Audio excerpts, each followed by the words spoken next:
इसलिए ब्रह्मा के मुख से ब्रह्म वाक्य है, मुरली में वाक्य है क्या? साकार और निराकार दोनों के मेल को शिव बाबा कहा जाता है। क्या क्या? साकार शरीर की यादगार लिंग बनाते हैं शिव बाबा के मंदिर में। लिंग, साकार शरीर, जो साकार शरीर कलयुग के अंत में इस दुनिया में पत्थर की तरह पार्ट बजाता है। कैसा शरीरधारी? पत्थर बुद्धि। कोई उसे कितना भी परिवर्तन करने की कोशिश करे, वो परिवर्तित होता ही नहीं।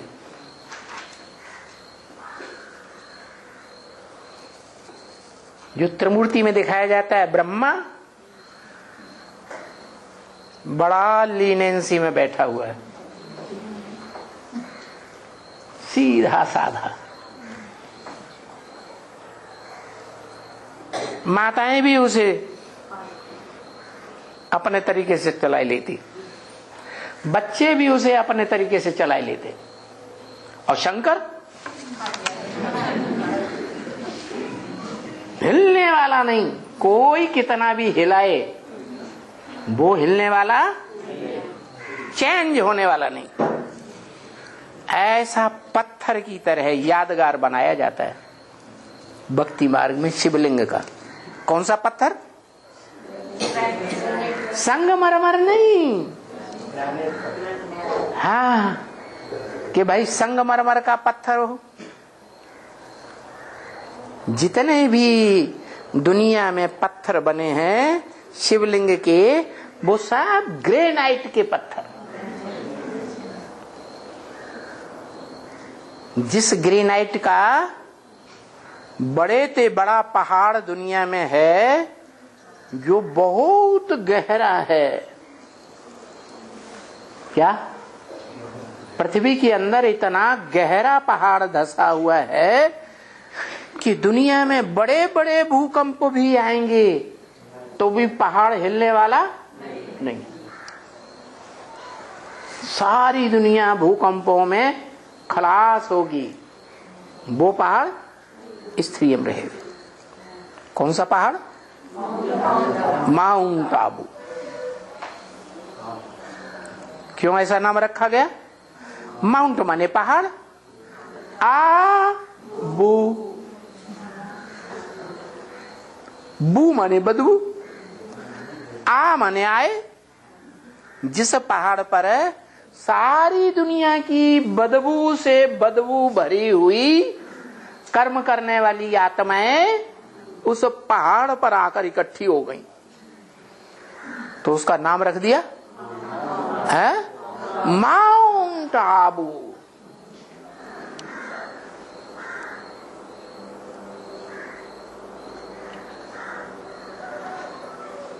ये माउंट आबू पहाड़ पर कौन सी आत्मा ऐसी होती हैं जो दुनिया में सबसे जास्ती बदबू भरा पार्ट बजाती है? भ्रष्ट इंद्रियों का।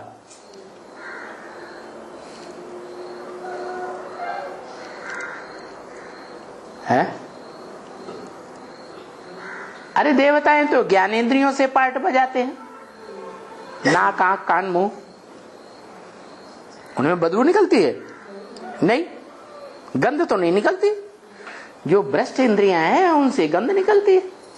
उनमें भी सबसे जास्ती गंध फैलाने वाली है काम इंद्रिय। आज की दुनिया में तो काम इंद्रिय से जो बच्चे पैदा हो रहे हैं, पूरे ही बिच्छू टिंडन पैदा हो रहे हैं।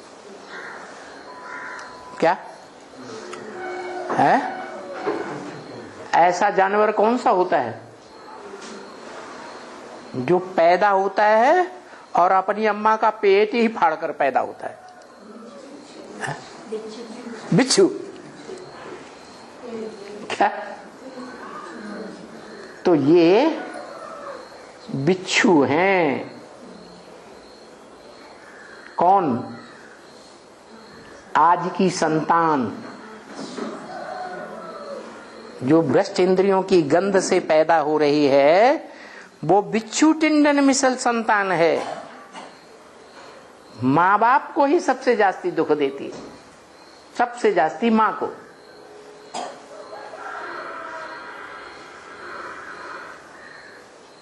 तो देखो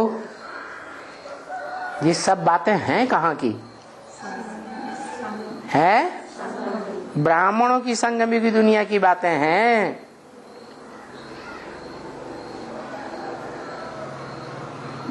ये जगदम्बा के जो बच्चे हैं ना, अम्बा है ना, है जगत पिता की सहचरी है ना, है जगत पिता जिसे शिवशंकर भोलेनाथ कहा जाता है, कहते हैं कि नहीं? उस जगत पिता की सहचरी जगदम्बा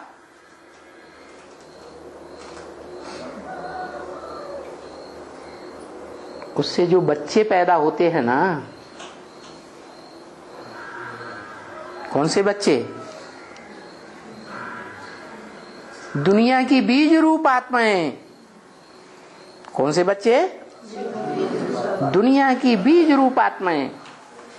वो प्रत्यक्षता रूपी जन्म जब लेती है इस दुनिया में, तो मां का पेट फाड़ करके जन्म लेती है। क्या कहा है? किसको सबसे जास्ती दुख देती है?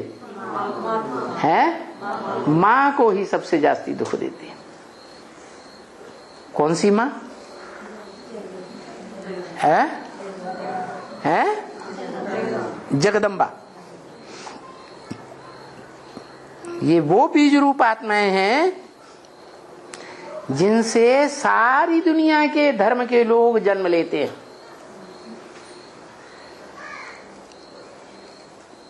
सब धर्मों के मूल बीज हैं। 12 के 9 धर्मों के मूल बीज। 12 इंटू 9 कितने हुए? 108।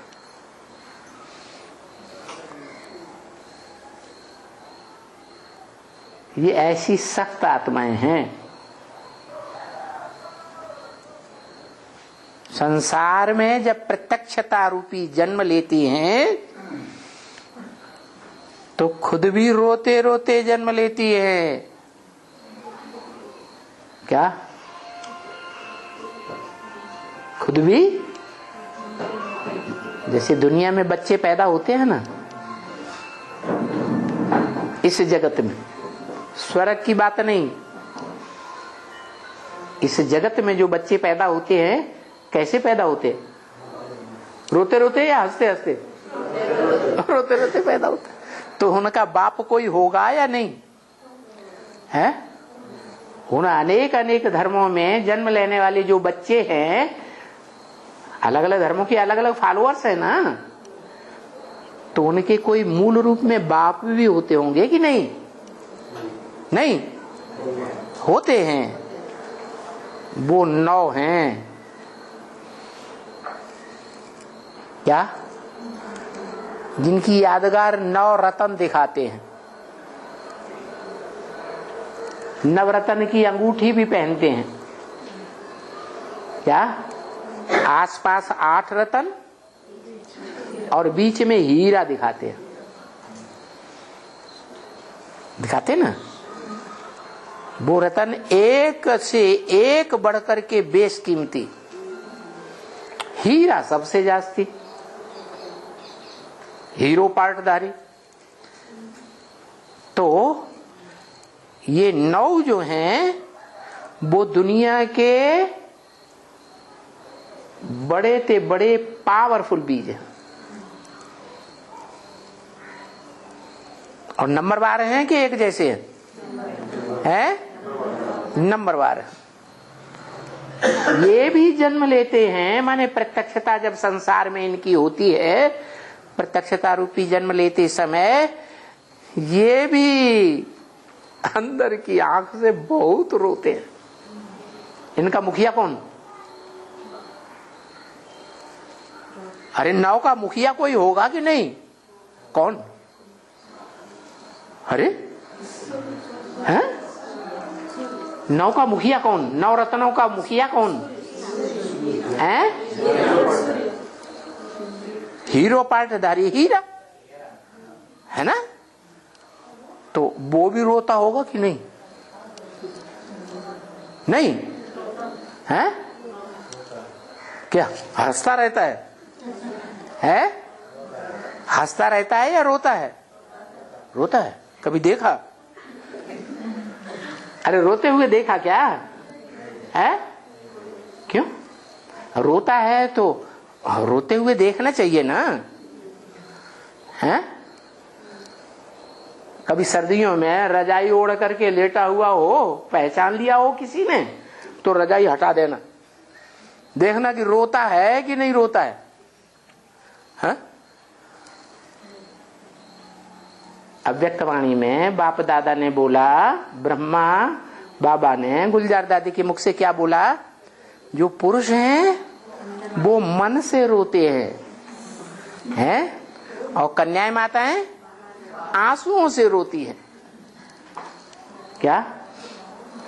पुरुष जो हैं अंदर से रोते हैं और माताएं बाहर से रोती है।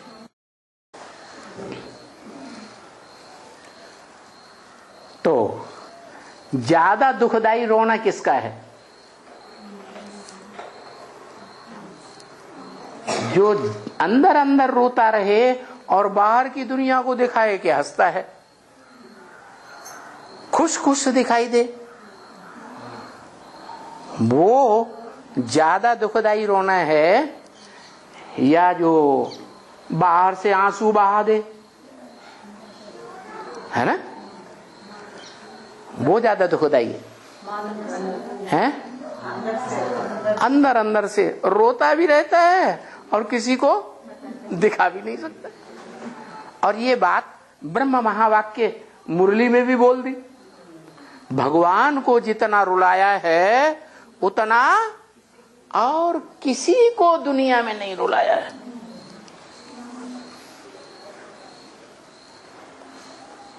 अरे दुनिया कहेगी अरे भगवान भी इनका रोता है? वो भगवान का एक जो रोए। भगवान दुख की दुनिया बनाता है या सुख की दुनिया बनाता है? तो सुख की दुनिया बनाने वाला खुश रहेगा, खुद खुश रहेगा, तब तो दूसरों को सुख देगा। खुद ही सुखी नहीं होगा तो दूसरों को सुख देने वाली सुखदाई दुनिया कैसे बनाएगा? है? तो ये तो बात उल्टी हो गई कि भगवान भी रोता है। हाँ, वास्तव में भगवान नहीं रोता है। क्या? भगवान जब इंसान होता है, जब तक मनुष्य होता है, मन चलाता है अंदर अंदर, मन में अंदर अंदर कुछ न कुछ संकल्प चलता है, तब ही रोता है। क्या? जब नो संकल्प टाल में बिंदी और निरंतर के लिए बिंदी, क्या एक सेकंड भी कोई संकल्प ना आए, इच्छा मात्रम अविद्या, तो फिर रोने की बात होगी? है? रोने की बात नहीं। तो भगवान को जितना रुलाया है उतना किसी को नहीं रुलाया है। इसका मतलब क्या हुआ कि भगवान का पार्ट बजाने वाली जो आत्मा है, मनुष्य आत्मा, वो रोती है। क्या? मनुष्य को भगवान ही नहीं कहा जाता। वास्तव में जो मन का उपयोग करता है वो भगवान है ही नहीं। मनुष्य अगर मन का उपयोग करना बंद कर दे, मन को पूरा कंट्रोल कर ले, कोई संकल्प न चलने दे, एकदम बिंदु, सदाकाल का बिंदु, क्या? सदाकाल के लिए बिंदु,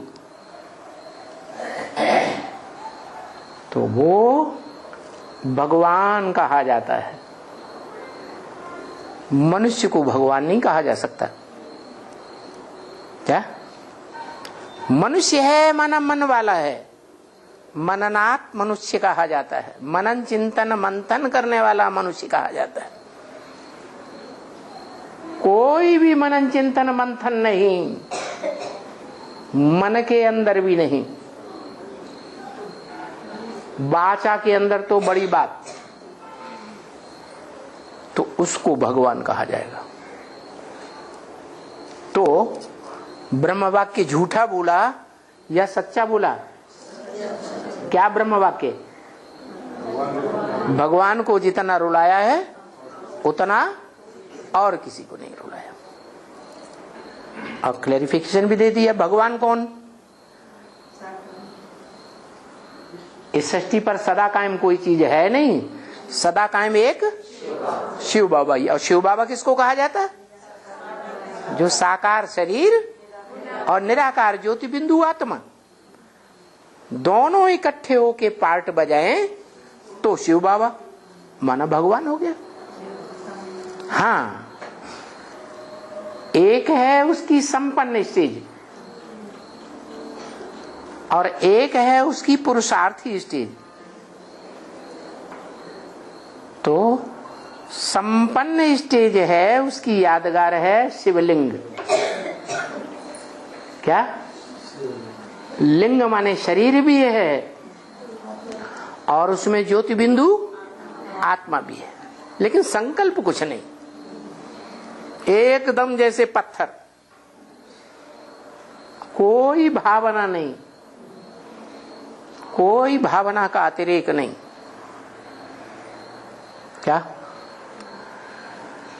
तो बताया जिसमें कोई भी प्रकार की भावना नहीं रहती, भावना का अतिरेक होता ही नहीं कभी, लेकिन है देहधारी, देह की कर्मेंद्रियों के द्वारा पार्टी भी बजाता है, लेकिन जिन कर्मेंद्रियों से पार्ट बजाता है उसकी, उन कर्मेंद्रियों की स्मृति उसे नहीं रहती, उन कर्मेंद्रियों से वो किसी प्रकार का सुख या दुख अनुभव ही नहीं करता, तो उसको कहा जाता है भगवान। इसलिए गीता में लिखा है कि ऐसा योगनिष्ठ हो, कैसा योगनिष्ठ है? जिसकी कर्मेंद्रियां तो हैं, देह तो है कर्मेंद्रियों वाला, ज्ञानेंद्रियों वाला, लेकिन कर्म करते हुए भी उनका अनुभव ना अच्छा अनुभव लेता और ना बुरा अनुभव लेता, कर्मेंद्रियों से न सुख भोगता और न दुख भोगता, कोई प्रकार की भावना मन की नहीं, मन माने दिल की कोई भावना नहीं, कोई इच्छा नहीं, इच्छा मात्र अविद्या। तो ऐसी आत्मा को कहा जाता है भगवान। क्या? भाग्यवान। दुनिया का सबसे जास्ती भाग्यवान जो ब्रह्म वाक्य है कि मैं किस तन में आता हूं, हैं? भाग्यशाली रथ में आता हूं। यही बात गीता में कही है। गीता में भगवान अर्जुन से कहते हैं, इदं शरीरम कौन्तेय क्षेत्रम इत्यभिधीयते। हे कुंती पुत्र अर्जुन, ये तेरा जो शरीर रूपी रथ है ना, ये धर्म क्षेत्र है, ये कर्म क्षेत्र है। क्या? कैसा क्षेत्र? क्षेत्र माने युद्ध भूमि, युद्ध का क्षेत्र है। दुनिया में जितने धर्म फैले हुए हैं वो सब धर्म आपस में लड़ते हैं, महाभारत युद्ध होता है। जिससे बड़ा युद्ध कभी दुनिया में न हुआ है न कभी होगा। ऐसे बड़े ते बड़े महाभारी महाभारत युद्ध में सब धर्मों की आत्माएं कूद पड़ती हैं। ऐसे नहीं कोई कोई धर्म हो। क्या? उन शास्त्रकारों ने तो दिखा दिया, द्वापर के अंत में भगवान कृष्ण। अरे द्वापर में सब धर्म होते हैं दुनिया में? है? सब धर्म तो द्वापर में नहीं होते। सब धर्म कब इकट्ठे होते हैं? कलयुग के अंत में इकट्ठे होते हैं। इसीलिए तो गीता में कहा सर्वधर्मान परित्यज्य। क्या? सब धर्मों को त्याग दे। सब धर्मों को त्यागेगा तो धर्म पिताओं को नहीं त्यागेगा? है? अरे सब धर्मों को त्यागेगा तो धर्म पिताओं को त्यागेगा कि नहीं? है? त्यागेगा। इसलिए बोला इन देहधारी धर्म गुरुओं को मारो गोली। कौन सी गोली? वो हद की गोली होती है, हद की दुनिया में। और यहां ब्राह्मणों की दुनिया में है बेहद ज्ञान की गोली। क्या? हाँ, इन देहधारी धर्म गुरुओं को बोलने मत दो। ऐसे ऐसी ज्ञान की गोलियां मारो जैसे शास्त्र में दिखाया गया। बड़े ते बड़ा देह अभिमानी धर्म गुरु बड़े ते बड़े शास्त्र में दिखाया गया है। याद है? हाँ? हाँ? और बड़े से बड़ा शास्त्र कौन सा है? बड़े से बड़ा धर्म गुरु कौन सा है उस शास्त्र में? भीष्म पितामह। बड़े से बड़ा शास्त्र है महाभारी महाभारत धर्म ग्रंथ। उसमें भीष्म पितामह बड़े ते बड़ा गुरु है। बताया, हे अर्जुन तेरे को क्या करना है? हे सद्भाग्य का अर्जन करने वाले अर्जुन, हे सद्ज्ञान का अर्जन करने वाले अर्जुन, ज्ञान धन का अर्जन करने वाले अर्जुन, तेरे को क्या करना है? इन देहधारी धर्म गुरुओं को गोलियां मारते जाओ, मारते जाओ, मारते जाओ। ये धराशायी होकर के चार होना चित्त गिर जाए। इन्होंने जो झूठे झूठे धर्म सुनाए हैं ना, धर्म फैलाए हैं ना, इनका मुंह बंद हो जाए। जैसे भीष्म पितामह को इतने बाण मारे, इतने बाण मारे, इतने बाण मारे कि वो धराशायी हो गए। और ये भी बता दिया ये बाण कौन मारेंगे? हैं? कुमार मारेंगे, अधर कुमार मारेंगे, अधर कुमारियां मारेंगी, ज्यादा उम्र वाली, या बड़ी बड़ी उम्र वाली कुमारियां मारेंगी, या छोटी छोटी कन्याएं मारेंगी? हैं? दिखाया छोटी छोटी कन्याएं बड़े बड़े धर्मगुरुओं को बाण मारेंगी। क्या? कैसी कन्याएं? छोटी छोटी कन्या। अच्छा,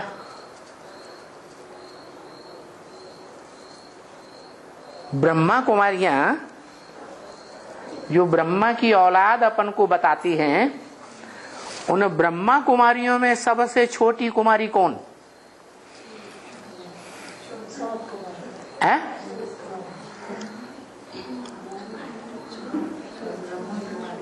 हाँ, जिस ब्रह्मा कुमारी का नाम ब्रह्मा कुमारियों ने रख दिया था अंतिम बाला। क्या नाम रख दिया? अंतिम बाला। बाला माने कन्या। कैसी बाला? जो ब्रह्मा कुमारियां जन्म लेती हैं, भगवान की गोपियां बनती हैं। गोपियां माने गुप्त संबंध भगवान के साथ जोड़ने वाली। गुप्त क्यों? है? गुप्त संबंध किस लिए? अरे कोई संबंध होता है जो गुप्त में जोड़ा जाता है। दरवाजे भी बंद कर दिए, कोई ना आए, बस वो एक और हम एक। क्या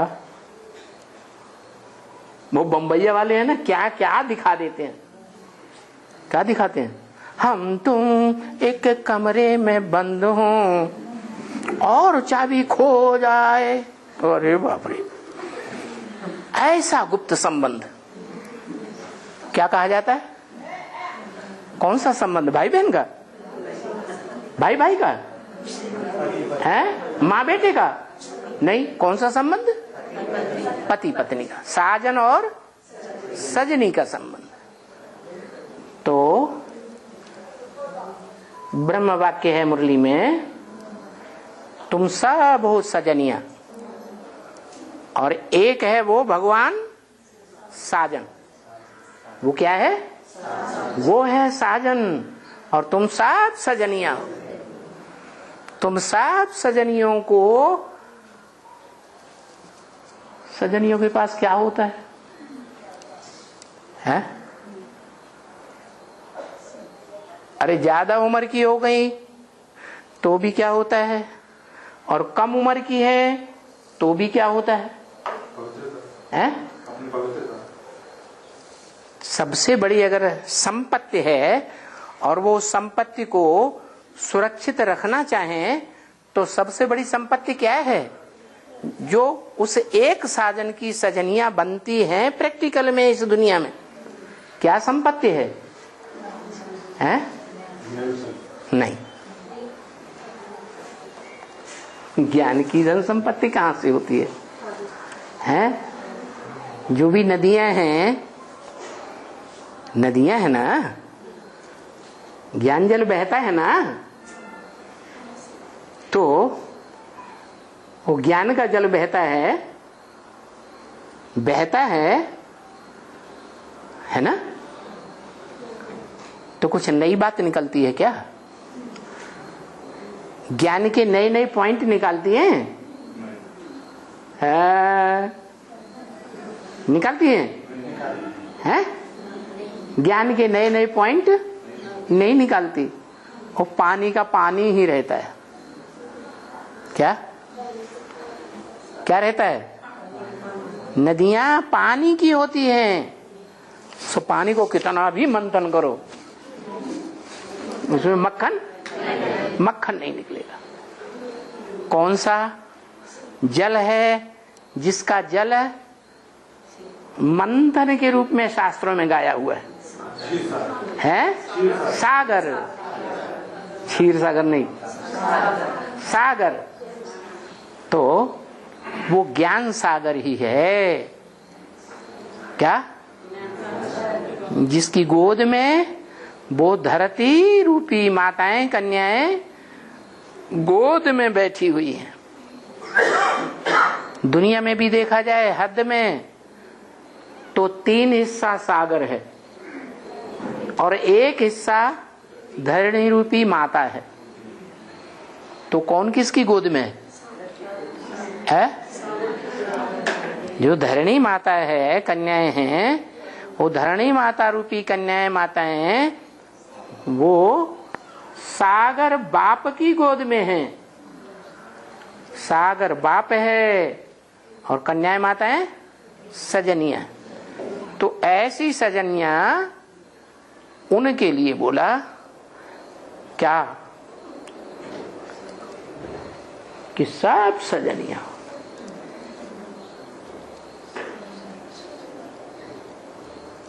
सागर में समाई हुई हो या नहीं हो, हैं? सागर में समाई हुई हैं। और मछलियां कहाँ होती हैं? हैं? सागर में ही मछलियां होती हैं सबसे जास्ती। तो ज्ञान सागर की जो भी मछलियां हैं, उन मछलियों में सबसे बड़ी मछली का नाम क्या दिया? मत्स्यावतार। क्या नाम दिया? मत्स्यावतार। वो किसका पार्ट है? जो इतना बड़ा रूप धारण करता है कि सारी दुनिया की मनुष्य आत्माएं उसके प्रभाव में आ जाती है। उस मगरमच्छ के पेट में सारी मछलियां आ जाती हैं। इसलिए एक न्याय बना हुआ है मछलियों का। क्या? मछलियों का यही न्याय है कि बड़ी मछली छोटी मछली को खा जाए। और सागर में इतनी मछलियां, छोटी बड़ी मध्यम, कैसी कैसी, देखने में भी कोई सुंदर, कोई बड़ी काली, कोई कैसी, कोई बड़ी भयंकर। शार्क मछली कैसी होती है? कितनी भयंकर होती है। लेकिन उन सारी मछलियों को कौन खा जाता? मगरमच्छ। उस मगरमच्छ को कोई कंट्रोल नहीं कर पाता। क्या? अगर कोई कंट्रोल करता है तो कंट्रोल करने वाला वो ही एक महादेव कहा जाता है, जो स्वयं कंट्रोल नहीं करता है।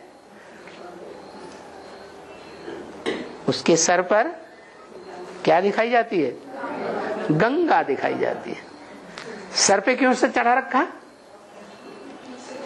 है?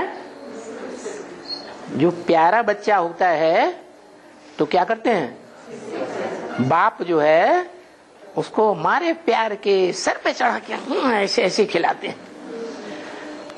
तो यही बात है, जो भगवान बाप है वो किन बच्चों को ज्यादा प्यार करता है?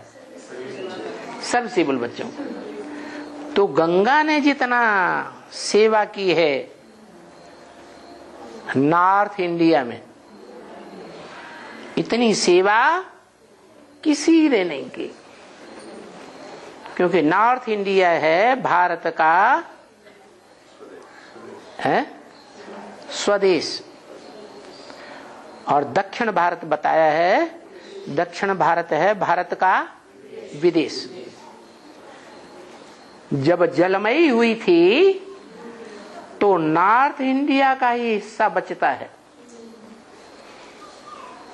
और दक्षिण जो है वो सारे दक्षिण के देश समंदर के में अंदर डूब जाते हैं।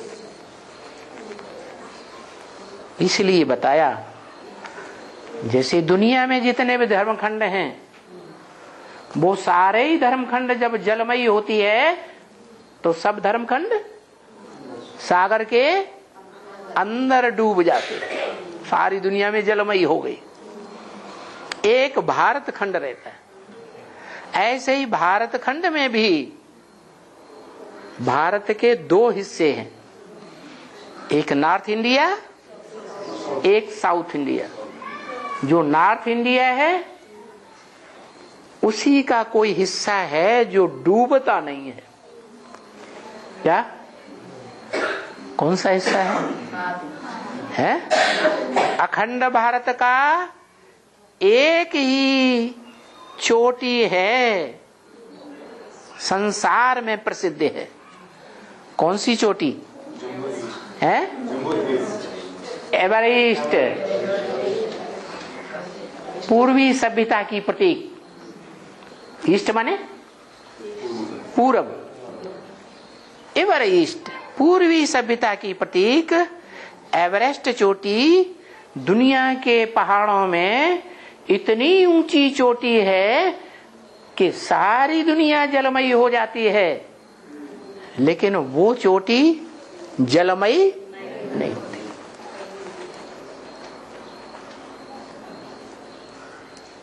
तो वो कहाँ है? नॉर्थ इंडिया में या साउथ इंडिया में है? नॉर्थ इंडिया में। इसीलिए बताया ब्रह्म वाक्य मुरली में है कि जब सारी दुनिया विकारों की दलदल में अच्छी तरह डूब जाती है, क्या सिर्फ चोटी बचती है, तो बताओ कौन सी चोटी होगी? है वही ब्राह्मण चोटी। क्या? ब्राह्मणों में जो चोटी का पार्ट बजाने वाला ब्राह्मण, सबसे ऊंची स्टेज, वो चोटी का ब्राह्मण बचता है जब ज्ञान की जलमयी होती है सारे संसार में। क्या? ज्ञान की जलमयी में सारा संसार डूब मरता है। अरे अज्ञान में डूबना चाहिए या ज्ञान में डूबना चाहिए? अज्ञान में डूबना चाहिए। ये ज्ञान में क्यों डूब मरता है?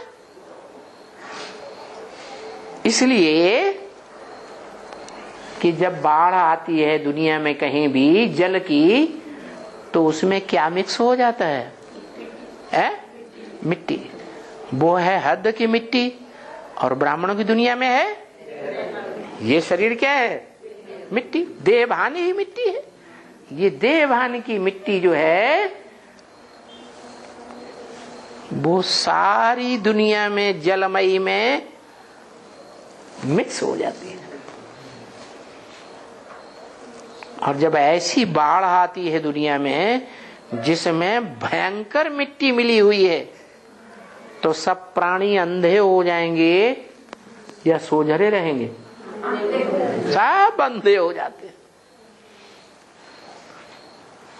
अंधों को कुछ दिखाई नहीं पड़ता, कुछ मालूम ही नहीं पड़ता कहां जाएं, क्या करें, कैसे करें।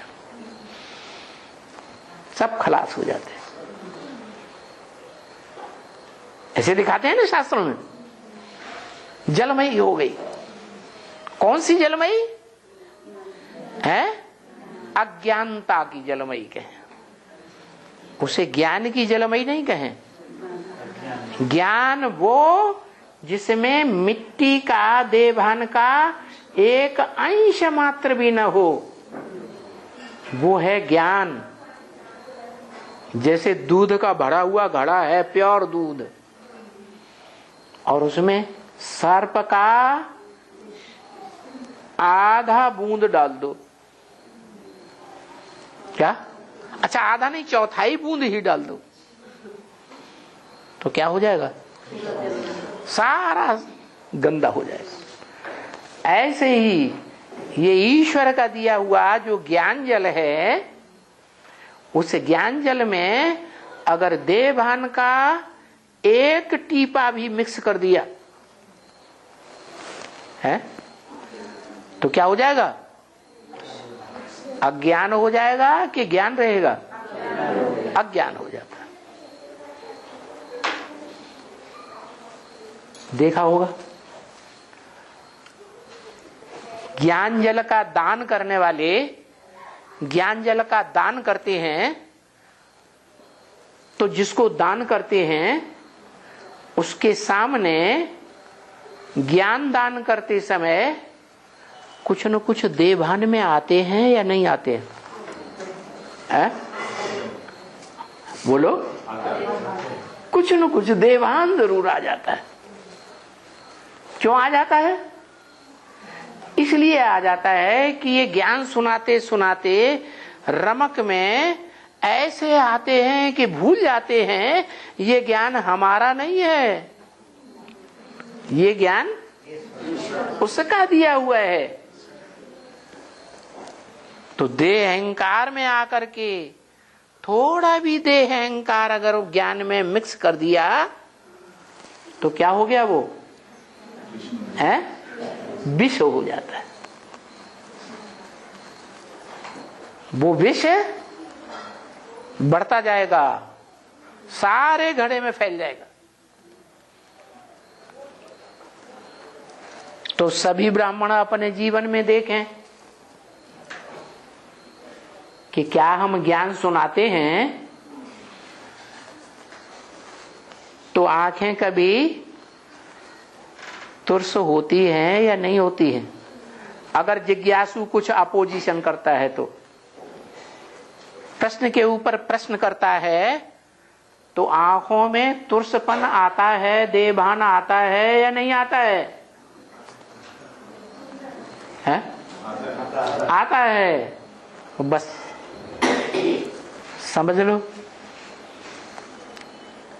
देभान का ज्ञान मिक्स किया या नहीं किया है? देभान का ज्ञान मिक्स हो गया। वो मिक्सरिटी जो है वो ईश्वर का ज्ञान नहीं रहा। अरे उसकी दी हुई चीज और उसे हमने अपना बना लिया। मैं हूं ज्ञान देने वाला, मैं जो सुनाता हूं चुपचाप सुनूं, कुछ बोलने की दरकार नहीं, कुछ प्रश्न उत्तर करने की दरकार नहीं। जैसे ब्रह्मा की औलाद कुख वंशावली देह अभिमानी ब्राह्मण, उनके संगठन में जाओ और क्लास में कुछ प्रश्न कर दो,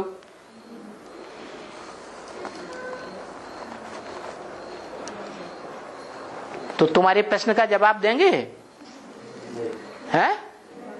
बजाय जवाब देने के और ये आंखें लाल पीली करने, शंकर पार्टी, उठो यहां से, चलो।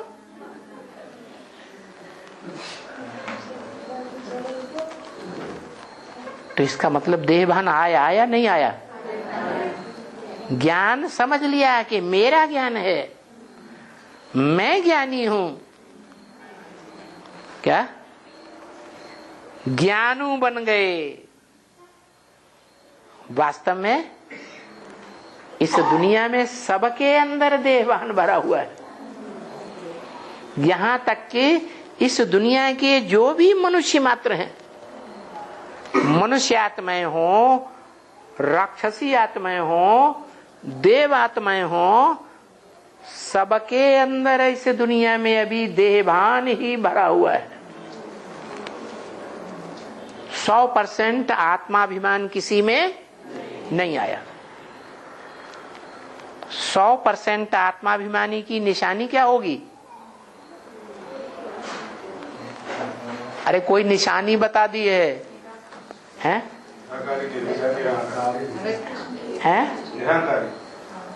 निराकारी माने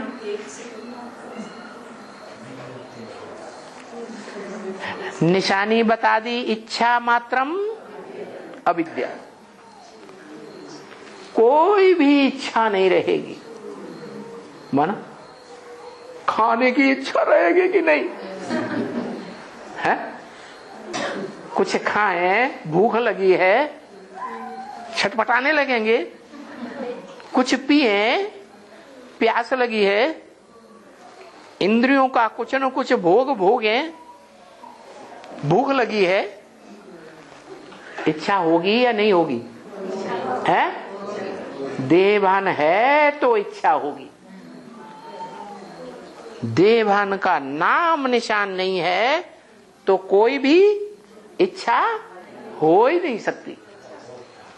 और अनुभव भी किया होगा ब्राह्मणों ने अपने जीवन में, जिन दिनों याद की अच्छी अवस्था रहती है उन दिनों भूख और प्यास और नींद क्या हो जाता है?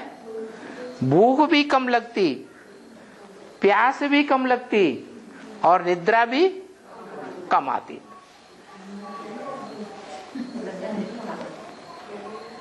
ये भूख किसे लगती है? भोगी को। क्या कोई भी इंद्रियों की भूख लगती है तो भोगी है या योगी है? भोगी है। इसलिए ब्रह्म वाक्य मुरली में बताया योगियों की भूख बहुत सूक्ष्म होती है।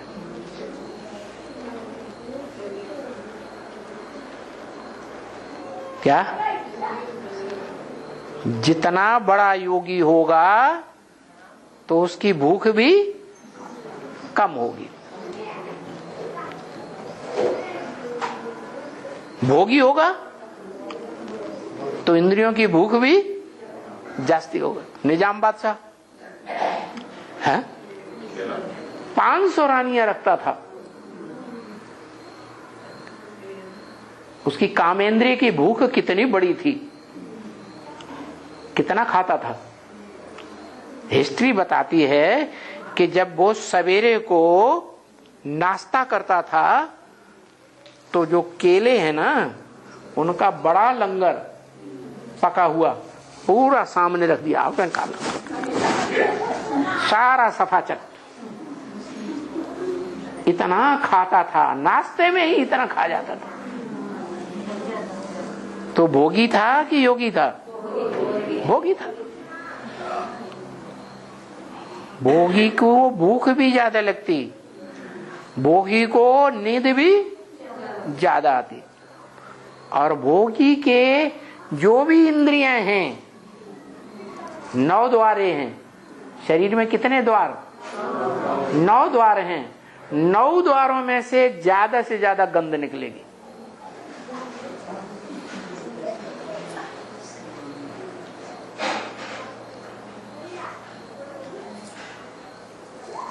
तो देखो निशानी बता दी योगी की। क्या क्या पहचान है? इच्छा मात्रम अविद्या।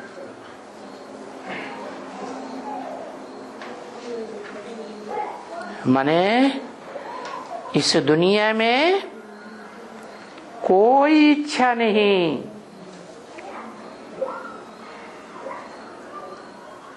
ऐसी आत्मा एक ही है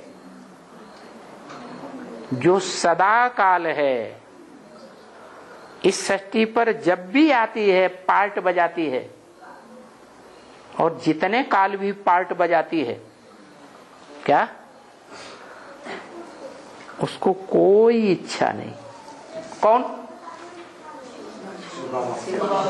नहीं, शिव बाबा। तो शिव बाबा जब कहा जाता है तब इच्छा मात्रम अविद्या बनता है।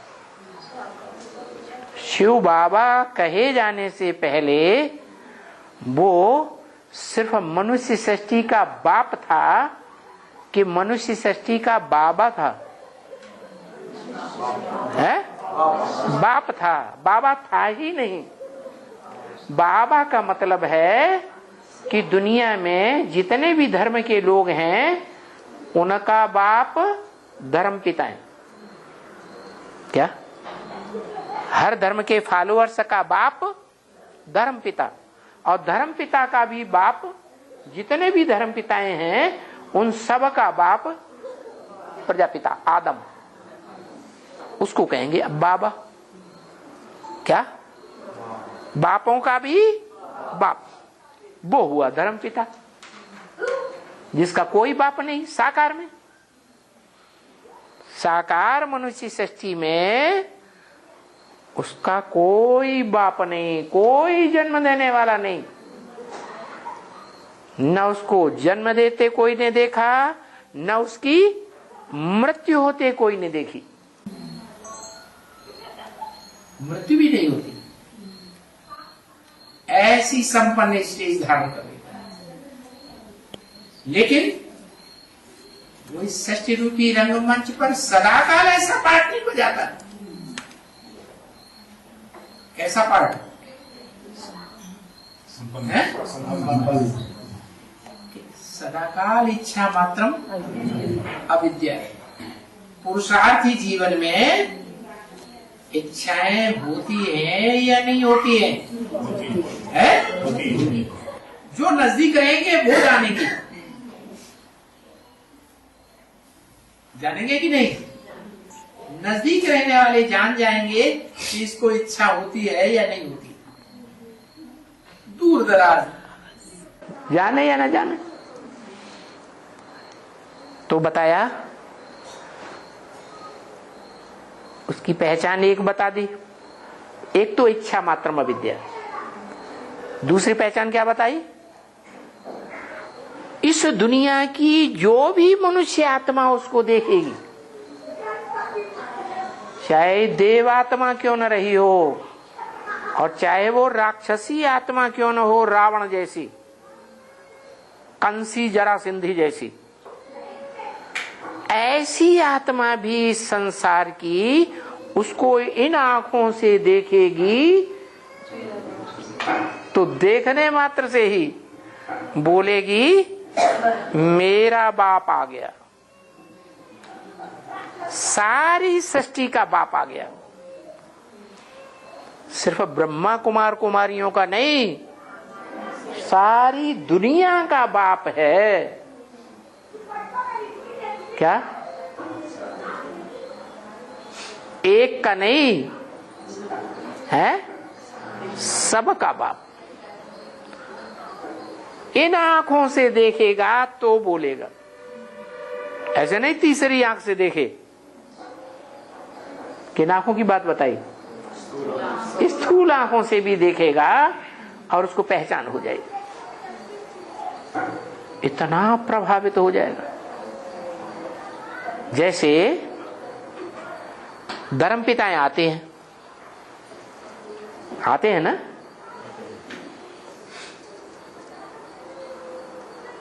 बुद्ध आया।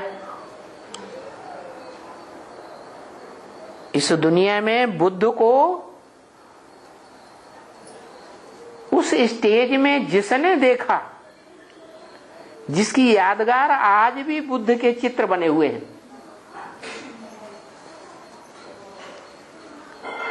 उस चित्र में क्या चरित्र दिखाते हैं? उस चित्र में कोई खासियत दिखाते हैं?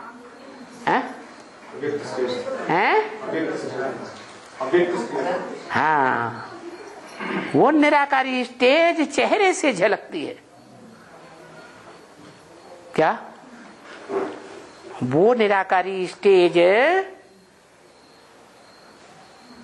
परसेंटेज की स्टेज है या 100% स्टेज है? 100% है। अगर 100% निराकारी स्टेज रहे तो सारी दुनिया उसे भगवान मानेगी,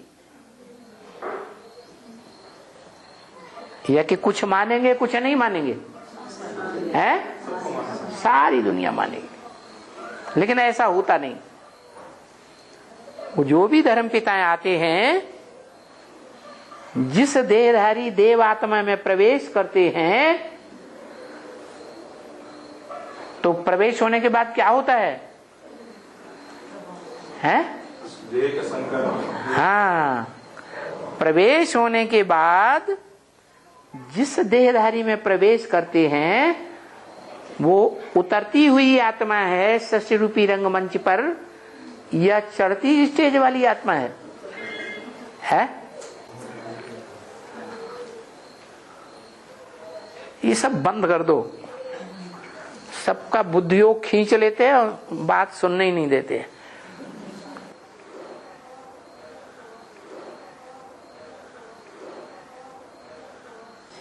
जैसे ही प्रवेश करता है तो प्रवेश करने के साथ ही साथ उस आत्मा में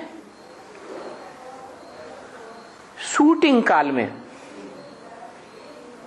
क्या उस आत्मा ने रंगमंच पर शूटिंग काल में अपनी अंतिम स्टेज की पुरुषार्थ का जो पार्ट बजाया था उसमें देहभान रह जाता है या नहीं रह जाता है? बुद्ध धर्म पिता की आत्मा में है? रहता है कि नहीं रहता है?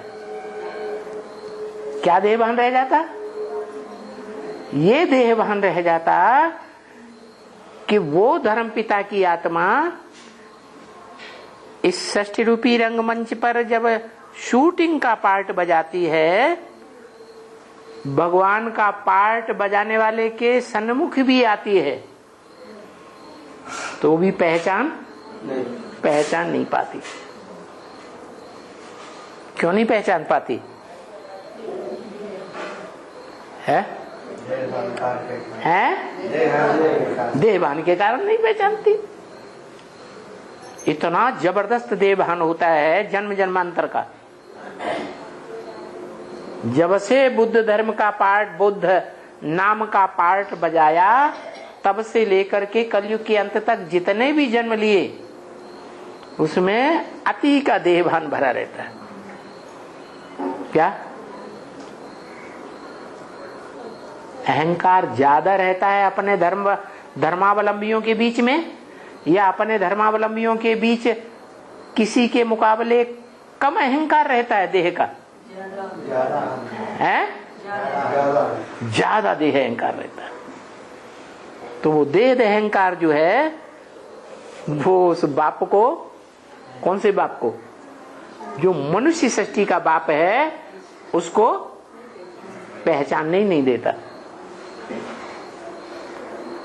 और अंतिम पुरुषार्थ की स्टेज में भी वो देह अहंकार नहीं जाता। जो साकार को भगवान मान सके, किसको भगवान मान सके? है साकार को। क्योंकि अकेला साकार भगवान हो ही नहीं सकता। भगवान कौन हो सकता है? जो साकार भी हो और निराकार भी हो, और इस षष्ठी रूपी रंगमंच पर सदा काल हो। क्या कभी निराकार हो, कभी निराकार न हो, कभी साकार हो, कभी साकार न हो? नहीं। इस षष्ठी रूपी रंगमंच पर वो आत्मा जब तक रहे तब तक साकारी और निराकारी दोनों एक ही शरीर में पार्ट बजाए। हाँ, जो निराकारी आत्मा है कभी तामसी पार्ट बजाती है और कभी सात्विक पार्ट बजाती है। इतना तामसी पार्ट बजाती है कि सारी मनुष्य सृष्टि का बाप साबित हो जाए। भावना नाम की कोई चीज नहीं। इतना बड़ा योगी कि जिसके योग के सामने दुनिया की कोई भी हस्ती टिक न सके।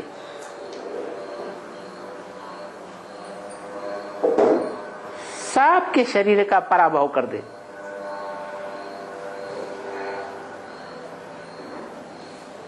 जिसे कहा जाता है महाकाल। कालों का भी काल। काल किसको खाता है? आत्मा को खाता है या शरीर को खाता है? शरीर को खाता है। तो दुनिया के जितने भी शरीर हैं सब काल के गाल में चले जाते हैं। उस महाकाल को वो धर्म पिताएं नहीं पहचान पाते। तो उनके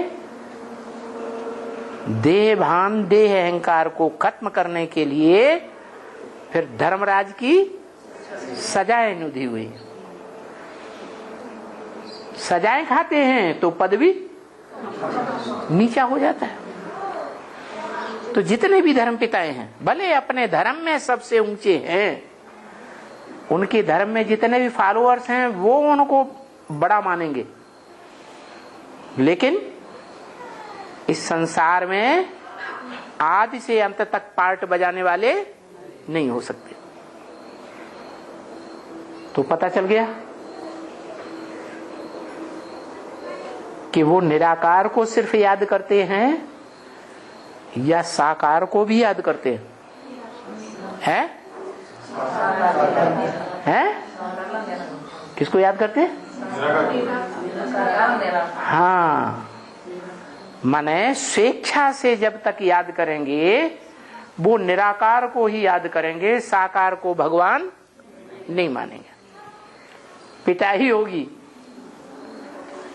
धर्मराज के डंडे खाएंगे, फिर मजबूरी का नाम। महात्मा गांधी क्या करे, वो तो मजबूरी हो गई। तो उस समय मानते हैं, लास्ट में किसको? बाप को, जो साकार भी है और निराकार भी है। तो बुद्ध में जो निराकारी स्टेज है वो खींच खींच के निराकार को याद करते हैं, और हम बच्चों की स्टेज कैसी है? खींच खींच के निराकार ज्योति बिंदु को याद करते हैं कि हमारा अभ्यास पड़ा हुआ है जन्म जन्मांतर का साकार को याद करने का है। साकार को याद करने का हमारा भी अभ्यास पड़ा है, लेकिन हम जिसके अभ्यासी हैं, जिसके संग के रंग में 63 जन्म ज्यादा रहे हैं, 21 जन्म तो रहे ही है, तो वो हमें सहज सहज याद आता है साकार।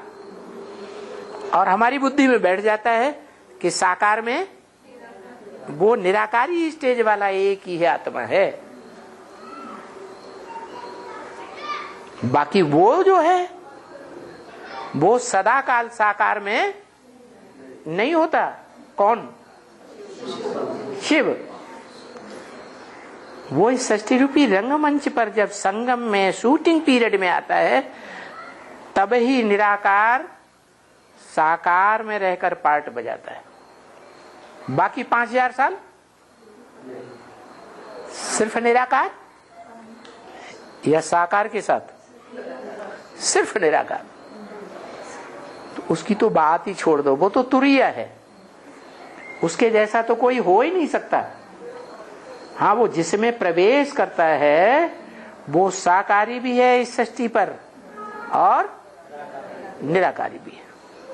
तो उसको दूसरे धर्म के लोग, दूसरे धर्म के धर्म पिताएं नहीं पहचान पाते। हाँ, जो भारतवासी उन धर्म पिताओं के धर्म में कन्वर्ट हो गए थे, हिस्ट्री में कन्वर्ट हुए ना भारतवासी, वो ही आत्माएं अंतिम जन्म में ब्राह्मण बनती हैं, और ब्राह्मण बनकर के जैसे वहां कन्वर्ट हुए थे वैसे इधर कन्वर्ट हो जाते हैं।